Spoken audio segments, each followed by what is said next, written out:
time, malapit na tayo mag 1 hour. Ngayon, para makita nyo rin na syempre, you just wondering kung what if is kung ano yung itsura ng kanyang vehicle form, di ba? Yung kanyang vehicle form, kailangan na ipakita din po natin yung kanyang vehicle form. So, ipapakita na po natin.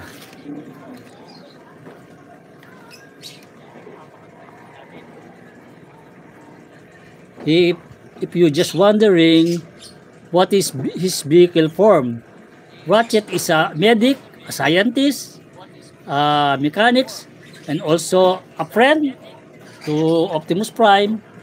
Ang kanyang vehicle form ay isang ambulance. Ito po yan. Yan. Ito po ang kanyang vehicle form. Yan. Siya po siyang Autobots vehicle form. Yan ang ano niya. Yun. Ngayon, na-explain ngayon natin na lahat yan ay customized. Na-paint na natin.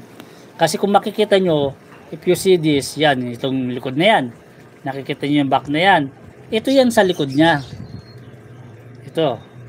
Yan ay yun. Oh. It means, ito, yan, yun. Pinaint ko ng red. Then, ito, nakikita nyo yan. This one, ito yan, shoulder. Nakapaint rin ng red. Then, yan, nakita mo yung back. Ayan yung back, oh. Yun yung back niya. Oh, nakapaint rin yan. Paint. Kung makikita nyo para mapagkumpara nyo. That at the same time, pag tingin dito, yan. Nakita nyo yan. Yung shape na yan. Itong shape na to. This shape na nababali ng parang letter T. Nakapaint ng kulay red. Para makita nyo, ito yun. Yan. Yan. Red. Oh. Oh, nakapaint siya ng red. Para pagka natupi natin siya, kumbaga natupi mo yun, ang magiging itsura niya ay ganun. Tapos dito nakikita mo nyo to, ito yung pinaka-arm niya eh.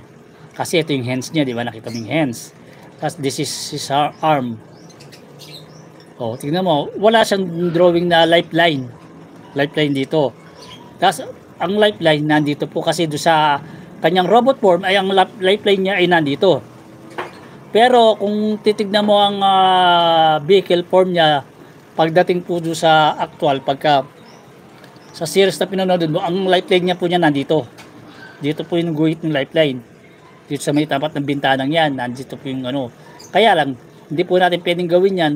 Pag ginawa po natin, hindi siya mag-accurate kasi tatago lang siya ron. Kasi almost red yung sa kabila niya. Kung titignan niyo po yung si Ratchet dun sa may box. Yung sa kanya CGI model.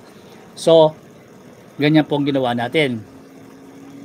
Kaya, yung masasabi natin, this is his vehicle form. Salamat kay Kabakal Vlog. Ito po yung kanyang vehicle form.